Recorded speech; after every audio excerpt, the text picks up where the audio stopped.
Hello, this is Max. Today, I will share a story about a girl who, being possessed, hunted down boys and consumed them. Warning, there will be spoilers. The opening scene introduces us to Anita Needy, the protagonist, who is confined in a mental asylum due to her dangerous behavior. She violently attacks a nurse without provocation, leading to her being punished and thrown into a dark cell. While in isolation, she reflects on the events of her past life. The narrative then shifts to a flashback, transporting us to Devil's Kettle, a small town known for a peculiar waterfall that mysteriously swallows the water without any visible outlet. This phenomenon baffles both the townsfolk and scientists. Within this context, Anita recounts her friendship with Jennifer, a popular and attractive cheerleader from their college, despite their stark differences. Although Anita has a boyfriend named Chip, her bond with Jennifer is stronger than her romantic relationship. One evening, Jennifer invites Anita to a local dive bar where an indie rock band called Low Shoulder is performing. Upon arrival, Jennifer becomes captivated by Nicholas, the lead performer, and approaches him. They engage in conversation, and while Jennifer goes to fetch drinks, Nicholas confides in his bandmates about Jennifer's virginity, suggesting she would be suitable for their project. Anita overhears their conversation and feels uneasy, later sharing her concerns with Jennifer, who dismisses them. The band begins their performance, and everyone starts enjoying the music. However, a sudden electrical short circuit triggers a fire that quickly engulfs the bar, causing panic and chaos. In the midst of the commotion, Anita and Jennifer manage to escape through a bathroom window, ensuring their survival. To Anita's surprise, the band members of Low Shoulder are already outside the bar, seemingly unaffected by the fire. They engage in casual conversation, and out of nowhere, Nicholas invites Jennifer to join them. Anita finds this unsettling, but Jennifer agrees without hesitation, disregarding Anita's presence. Ignoring her best friend, Jennifer gets into the band's van and they drive away. Anita returns home and immediately contacts her boyfriend, recounting the incident in detail. During their conversation, Anita is startled by the doorbell, heightening her fear. She cautiously goes downstairs, opens the door, but finds nobody there. Feeling uneasy, she retreats to her room but hears noises emanating from the kitchen. Investigating the source, Anita discovers Jennifer covered in blood, wearing an evil smirk. Jennifer proceeds to devour raw chicken from the fridge and suddenly screams, vomiting dark fluid. It becomes evident that she has been possessed by some sinister force. Overwhelmed, Anita attempts to call for help, but Jennifer pins her against the wall, preparing to bite her neck. However, something changes within Jennifer, and she abruptly flees from the scene. The next morning at school, Anita is visibly disturbed by the events of the previous night. She worries about her best friend but is taken aback when Jennifer appears completely fine and brushes off Anita's concerns. Shortly after, their professor offers condolences for the lives lost in the bar incident. While everyone is saddened by the news, Jennifer remains indifferent and even mocks the situation. Confused, Anita wonders what is happening to her once close and caring friend.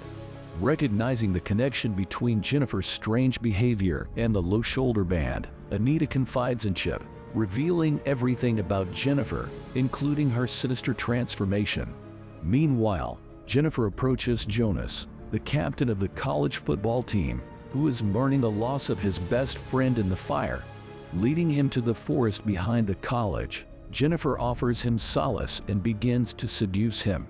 As they are surrounded by birds and animals, Jennifer reveals her true evil form and mercilessly disembowels Jonas, causing his horrifying screams to be heard by a college professor who discovers his mutilated body. Later that evening, Anita and Jennifer have a phone conversation. Anita remains haunted by recent events, but Jennifer urges her to let go, insisting that life is too short to dwell on such matters. During their conversation, Jennifer intentionally burns her tongue with a lighter, yet she remains unharmed. Suddenly, Anita receives a shocking call from her boyfriend. informing her of Jonas's murder and further heightening her concern. Meanwhile, Low Shoulder capitalizes on the false rumors of their heroism during the fire, gaining widespread popularity. They receive numerous requests for concerts, and a charity performance at a local school is confirmed. The movie then jumps ahead 1 month. The locals, including Anita, gradually find solace and are able to smile again, moving on from the tragic incident. However, Jennifer appears lethargic, exhausted, and unwell. One day, after class, as Jennifer and Anita walk down the hallway, a classmate named Colin asks Jennifer out on a date. Surprisingly, Jennifer accepts the invitation and texts him her address, inviting him to her place. Later that night, Colin excitedly drives to the location Jennifer provided, while Anita and Chip enjoy an intimate moment together. Upon reaching the destination, Colin realizes it's an empty and unfinished house. Nevertheless, he enters and encounters Jennifer, who startles him from behind.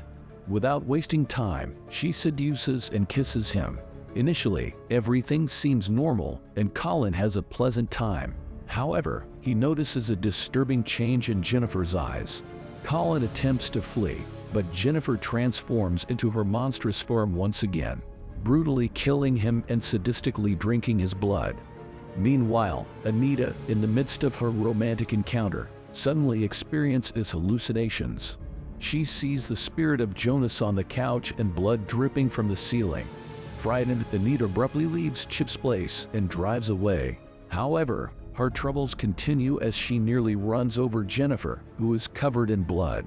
Filled with panic, Anita rushes back home and locks herself in her bedroom.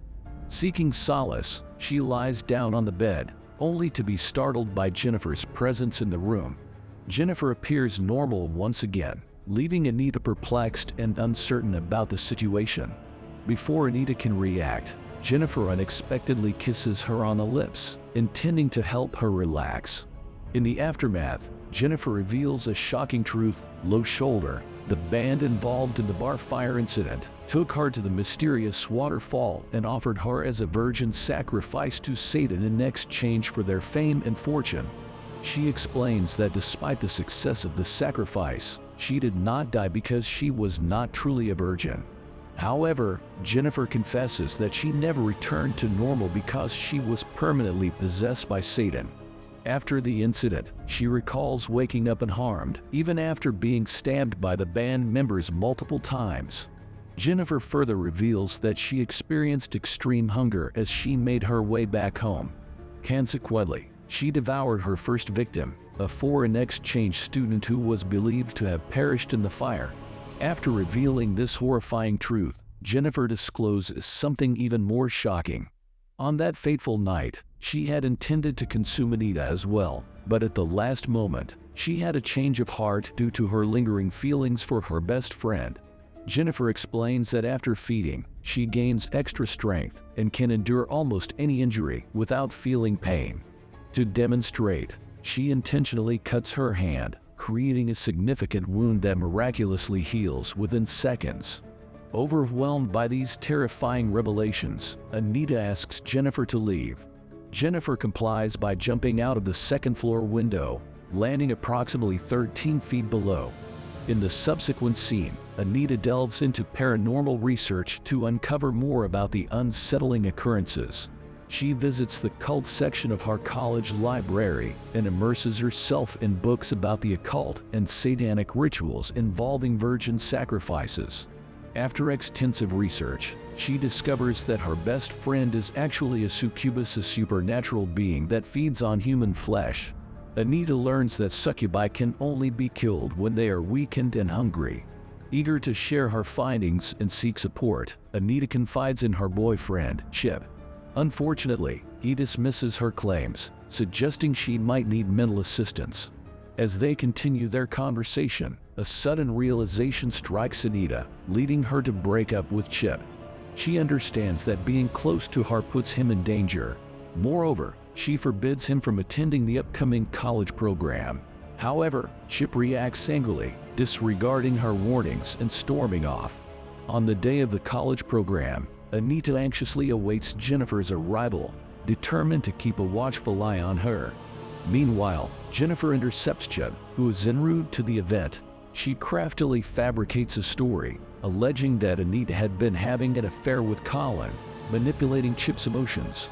Afterwards, she leads him to an abandoned swimming pool, utilizing the same seductive tactics she has employed to lure and kill her previous victims. Meanwhile, at the college program, Anita becomes increasingly worried as Jennifer fails to appear for an extended period. Unable to bear the suspense, Anita rushes to Chip's house to check on him, only to discover that he has already left for the program. Fearing the worst, Anita begins searching the area and eventually arrives at the abandoned pool, where she witnesses Jennifer devouring Chip alive. Alarmed and filled with adrenaline, Anita impulsively jumps into the pool without a second thought and engages in a fierce battle with her best friend. She employs pepper spray against Jennifer, but it only serves to further enrage her. With vengeance in her eyes, Jennifer moves closer to deliver a fatal blow. However, a wounded Chip summons the last of his strength and impales Jennifer with a pool skimmer, causing her to lose a significant amount of blood and weaken. Realizing her vulnerability, Jennifer retreats from the scene. In the aftermath, Anita rushes to Chip's side, cradling him in her arms. They share a heartfelt conversation before he peacefully closes his eyes and passes away.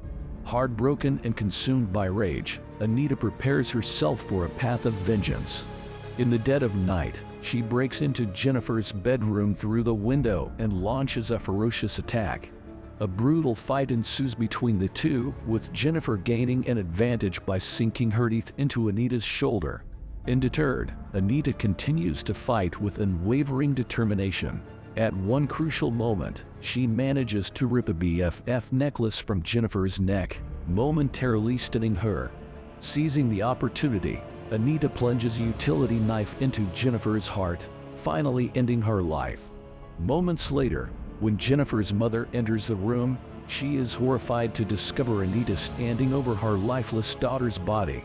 As a result, Anita is confined to a mental asylum, driven to madness by the traumatic experiences she endured. It is revealed that she has inherited some of Jennifer's supernatural powers due to the bite on her shoulder. In the climactic scene, Anita harnesses her newfound satanic abilities and manages to escape from the mental facility. She hitchhikes a ride, claiming to be following a band. In the credits scene, a series of home videos and crime scene photos unveil Anita's acts of vengeance as she meticulously murders each member of Low Shoulder in their hotel room. Thank you for watching. You can subscribe and give this video a like. Goodbye.